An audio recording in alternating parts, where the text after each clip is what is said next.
Oh hey guys, how we doing? So, this is where we start really. It's where we get teleported after a reset. So, let me explain. I've already done a video like this before, but it was quite a while ago, and it was literally the first time I was tanking Maradon. But since then, I probably tanked it 30, 40, quite a lot of times. Not exaggerating either. So, yeah, Wild Offering is what we are trying to get. That's why we create a raid group for Maradon, because obviously with twice the number of DPS and whatnot, it's actually a heck of a lot faster to get more Wild Offerings than if you just do it in a 5-man. And that's because of the way that Classic's made. It's actually fine to do this in a raid. Same with Strat Home, I believe. I think you can do that as a 10-man. Not that many people would, unless they have some kind of incentive to do that. So yeah, this is where we start. We have just taken the portal inside of Maradon. If you're wondering how you create the portal, someone in your group will probably have one of these, but you get a Scepter of Cerberus, which basically makes a portal that takes you about halfway through the dungeon. So I'm just going to charge in because I'm a tank.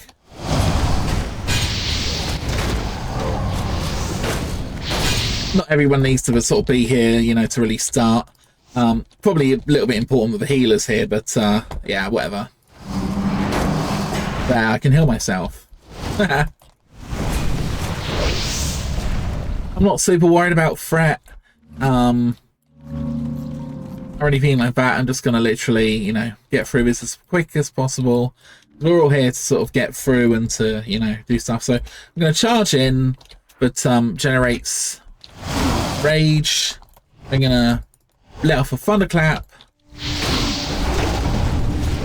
I've got a few options. I want to keep up my shield block because of two reasons.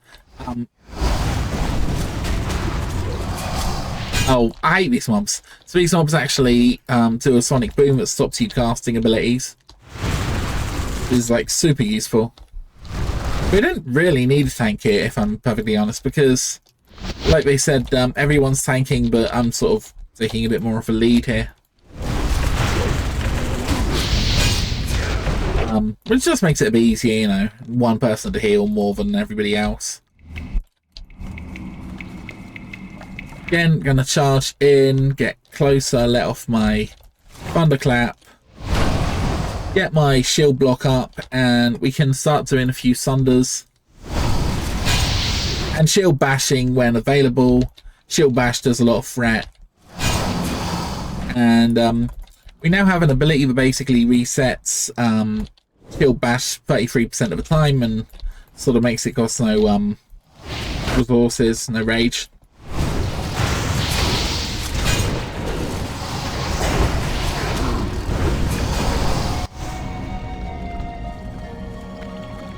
Again, the fact that I'm the first one in actually makes it a bit easier to handle the aggro.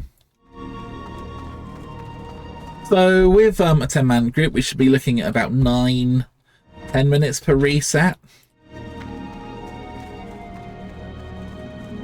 Which is pretty good going. To be honest, I don't think the time's that different between a normal group and a sort of 10-man raid. Apart from the fact that all mobs go down a bit more quickly, so we can just get through this, you know. In case you're wondering, I'm currently trying to get a nice pair of boots from getting 15 of the Wild Offerings. Previously, I had 2 sets of 12 Wild Offerings, and that got me, and I think most people have this now, a pretty decent trinket and a nice ring with a 1% hit on it. There's also an identical ring in Maradon here, which you can get, which again gives you 2% hit with the 2 rings combined, so that's all pretty good.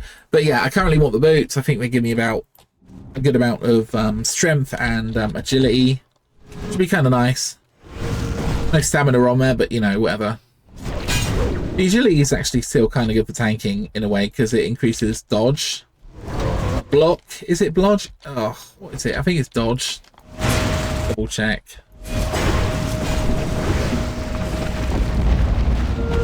Anyway, it doesn't really matter, whatever. So agility increases your critical strike as well as your dodge ability.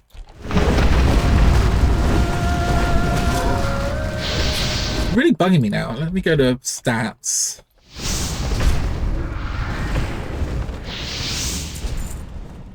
Let's roll over agility. Yeah, it is dodge. I thought it was dodge. So anyway, yeah. Mostly doing it for the critical strike, obviously.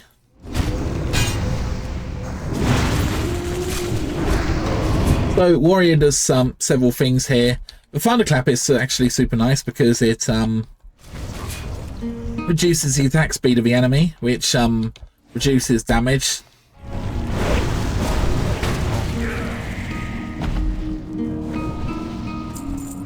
I've also obviously got Demo Shout if I wanted it, potentially, to reduce the damage taken.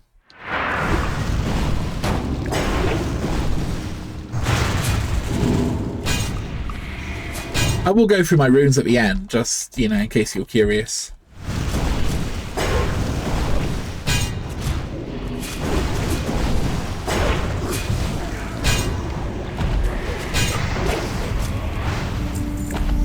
Okay, they're dead. We're on to the boss.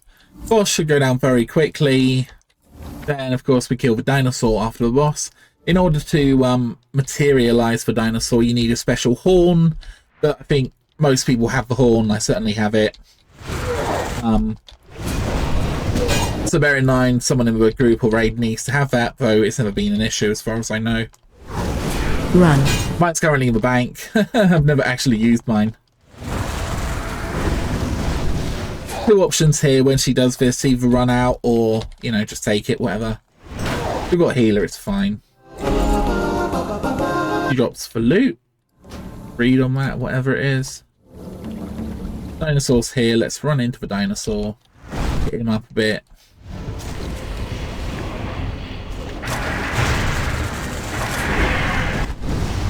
Gonna get a few Thunder Armors up on him. These are actually Devastates, by the way. I like the Devastate icon better, so the Devastate icon on Thunder Armor. But I do actually have Devastate basically on my hands. It's good for single target threat generation. Then we reset and we literally go back to the beginning.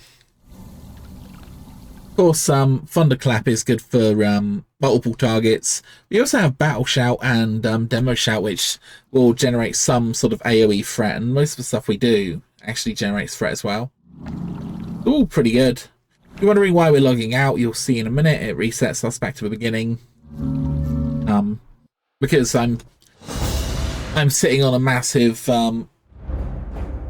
mound of dirt, which isn't actually part of the map. It's sort of like an elevation.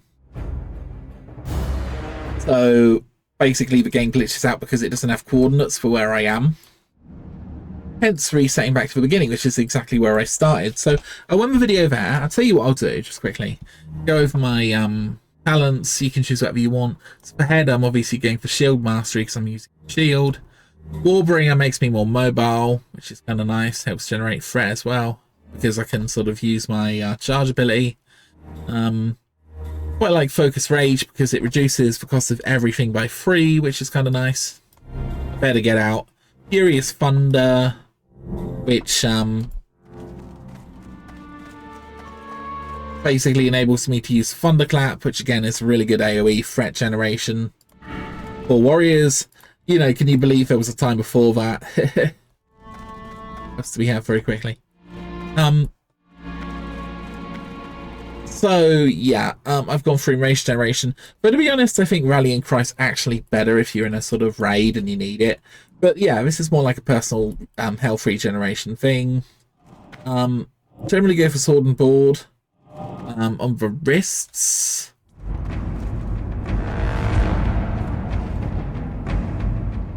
the reason being it, like I said, basically gives us a free shield slam and resets for cooldowns. That's pretty cool. And what's the last one? For endless.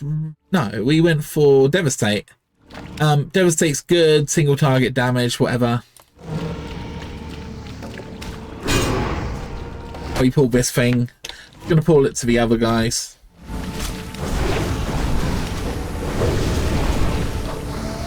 You can go for your 25% damage increase. Sorry, rage increase if you want to. Which would be your endless rage. Might be advisable, but to be honest, I quite like Devastate. So, whatever's in it. Whatever you prefer. Oh, in case you were wondering, just before we go, yeah, I'm doing another run. I'm doing 5 runs. That will get me the boots. So I've done 1. We've got another 4 to go. Taking about 40% of all the damage in here, which, you know, isn't bad. We also have 2 rogues who have taken a bunch of damage. So, yeah, the melee are basically getting the majority of the damage in here. Obviously, I'm taking a lot more than other guys because I'm trying to tank. But, yeah, it's pretty fun, I guess. It's a bit of a chore, to be honest. Obviously, this is pretty standard now, but I'm using plater nameplates, which, when mobs are attacking me, it's blue. If it goes yellow, it means, like, caution, you're losing threat. And if it's red, it means that you don't have threat. So, yeah, very easy system to kind of see what's going on. And, yeah, a bit of an obvious tip, but, sort of macro your auto attacks to most of your abilities. That way you'll be hitting the enemy whenever you press, you know, any of your buttons. And basically, yeah, helps you hold threat a little bit because you can, you know, smack the enemy up. Yeah, if you're wondering, I've just gone fairly standard deep prot, I think. So I guess we can go through talents, why not? So yeah, 5 points in shield specialization. I only put 1 point in improved shield block. And reason why is if I'm being smacked by enemies, I don't really need the extra time. So there's 2 extra talent points that kind of get freed up for other stuff. I did go into improved blood rage and last stand, which are entirely optional. But to be honest, if I'm actually tanking, then there might be a boss, for example, where I really need last stand. So it's kind of good to have it. Obviously, 5 points in defiance, which increases threat generation. Kind of the whole point of being a tank is to, you know, generate a nice bit of threat. Going down to shield bash, obviously. One-handed weapon skill. What else we got? A few points in arms. Just for the 3 points in improved thunderclap, which basically reduces thunderclap by 4 rage points, which is, you know, very, very nice. Kind of missed her actually, man. The second run is almost down actually.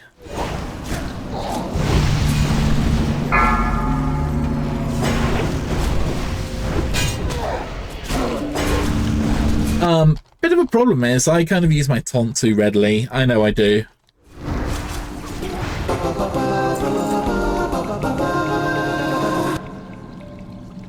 I actually had these braces for a while as a DPS. Then I got the epic ones, which is quite a long process, which I really should have documented.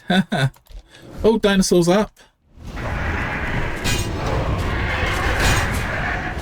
Gonna get my world offering.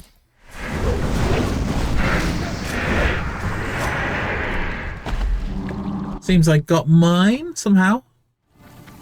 Yep. There were 5. Oh, bye.